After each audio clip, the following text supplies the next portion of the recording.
Sa Huwebes na ang simula ng campaign period ng mga kandidato sa barangay at SK elections. Muling pinaalala ng COMELEC na magiging mahigpit sila sa mga patakaran sa pangampanya. Nasa frontline ng balitang yan si Mon Gualvez. 2 araw na lang simula na ng kampanya para sa Barangay at Sangguniang Kabataan elections.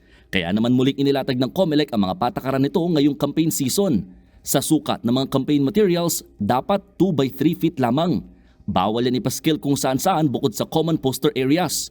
Pwede naman sa mga private property, pero kung nasa private property yan, mas malaki pa sa bahay yung mismong campaign material, susulatan po namin kayo, ipapatanggal namin sa inyo. Kung kinakailangan po mag-araw-araw kami na mag-operation baklas, gagawin po namin yan. bawal ding magpakain, pati mamigay ng mga t-shirt, bowler, sombrero at iba pang campaign paraphernalia. Kung may uniform tulad ng t-shirt, papayagan niyang suotin ng mga kandidato at tig-5 supporters. Hindi naman ipinagbabawal ang pagtataas ng kamay ng incumbent local government officials sa mga kandidato, pero posibleng DILG naman ang magreklamo sa inyo. Pwede sila humarap sa tinatawag na Republic Act 6713, yung Ethical Standard for Government Officials and Employees, at sa Republic Act 3019, yung tinatawag na Anti-Graft and Corrupt Practices Act. Hindi rin bawal ang magkawang-gawa at pagbibigay ng abuloy sa patay, pero babantayan din yan. Bawal naman ang mga palusot na yung supporter ko noong nagpaskil o namigay ng campaign paraphernalia. Yun yung mga style ng mga nakaraan sa supporter po kasi padadaanin. Hindi ako nagkabit. We will go after you. Di ba ala kayo magpaliwanag? Sa korte na lang tayo magkita-kita.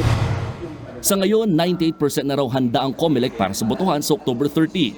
Handa na ang mga balota, backup VCMs, maging ang gagawing mall voting. Susubukan din ngayon ng early voting sa Muntinlupa City at Naga City sa Camarines Sur. Para yan sa mga senior citizen, may kapansanan at mga buntis. Nagbabalita mula sa Frontline, Mon Gualvez, News 5.